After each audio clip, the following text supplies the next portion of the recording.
All right, it is officially boost season. I'm finally installing a boost gauge on my B8 Audi S4. Now, this is from P3. It's going to mount right under the driver's side vent. Let me show you. So the gauge is going to mount right here under the driver's side vent. It's going to give me all the crucial information I need: boost pressure, temperature, as well as can read check engine lights, 0 to 60 timer, and a bunch of other cool features that we'll explore as we continue. So what actually comes inside the box? Well, let's check it out. All right, first thing on top, little instruction manual. Go through that in a second. We have 3 wires in here as well, or 2 wires actually, the OBD2, and then the one that plugs into the computer, or whatever this little box is called right here. Next thing we have the actual screen, all wrapped up nicely. And the best part of all, P3 sticker. All right, so there you have it, the actual boost gauge that sits inside of the vent. Just one simple wire going into this little control box right here, and then from the control box we hit the OBD2 and then straight into the car. If you guys can tell, this is actually the OBD2 version. There's actually an analog one that plugs directly into the boost. It's a boost tab kit, but this one just reads the actual boost from the car's computer. So it's just much easier to do. Now, to get this mounted in, we're actually going to remove the whole vent right here, as well as this trim panel right here. Now, this is a B8 S4. That means only this part right here will come out. On the B8.5s, the whole dash is one continuous trim piece. So I have to remove the whole thing. It's nothing more to it, just same thing. Take a little trim removal tool, pop it out, good to go. All right, first things first, removing the trim right here without breaking it. So simple trim removal tool. There we go.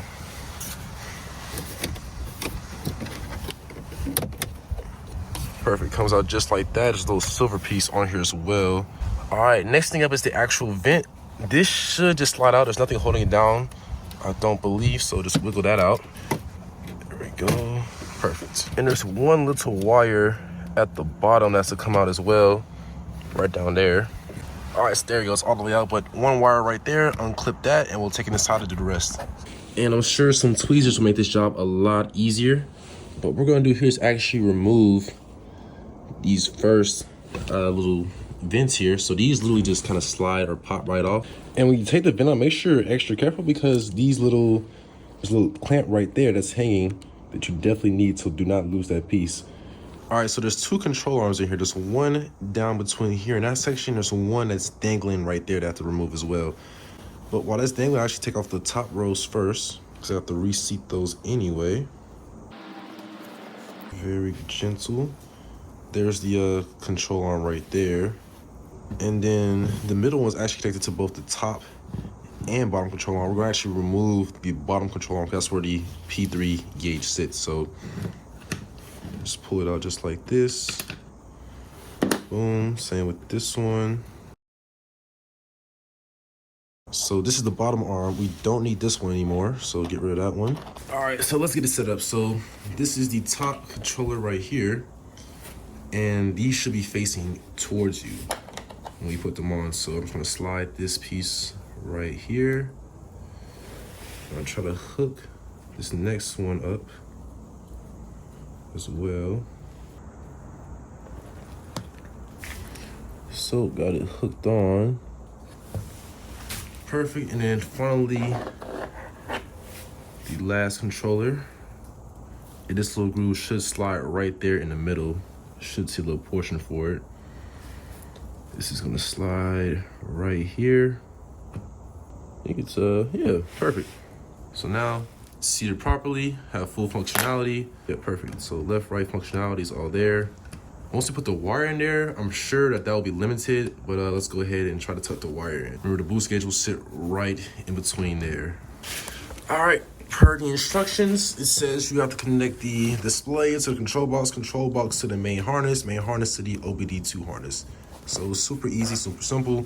First things first, let's actually wire the gauge through the vent. So top 2 dots are up, and I'm just gonna slide this through the whichever vent it actually fits through.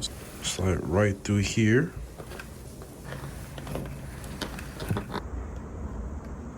And it should tuck in just like a regular vent, so fit it into the grooves. All right, so finally got it in place. It sits just like the vent blades, just tuck the edges into the holes on the side and push them into the grooves on the right side, just like the vent blade. And this part of the job is done. So this will slide back into the car. You plug it at the bottom and we'll route this through the fuse box on the driver's side. All right, first things first, let's crack open the panel on the left driver's side. There we go. Boom. All we're gonna do is route the wire through the vent box all the way to this left side right here, and kind of just bring it down through there. And somehow figure out how to make it look clean as well. So we're gonna take the wire and feed it all the way through.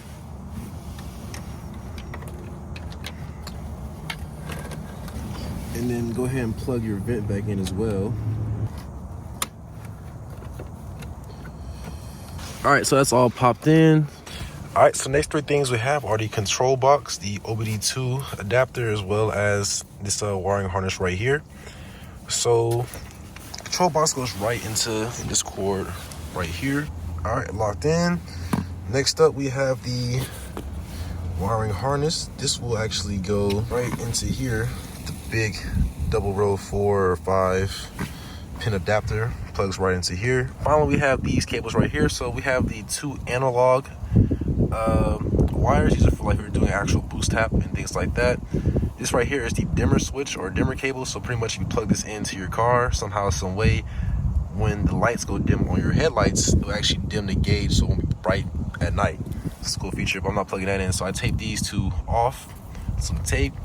What we need is this one right here, the 4-pin adapter. This will plug right into the OBD2 port right there, and then that plugs into your car. All right, so next thing up, I'm actually going to Velcro this piece right here in this section. We have to move the fuse box a little bit to the right. Luckily, there's a little button right here we should be able to press, and this whole thing should be able to slide to the right. We'll put the Velcro right here, mount it up, and then route the wires, and we should be good to go. Slide that down. A little piece of Velcro right here. In that area there. This up on there real quick. All right, boom. That should be straight, and then the fuse box should be able to just put right back into place. Plug this in. All right, so got the wires kind of tied up at the top. Box is mounted in, fuse box is back in place. This literally will just come all the way back here. Just tuck this up in here and plug it directly into the OBD2 port, which is right in this area. Put these wires right up into this area here. And we do have light. I see some lights flickering right there. Last piece to trim. So this just pops right back on. All right, so that's all looking nice and good to go. Let's go ahead and start the car up and see how everything is looking. So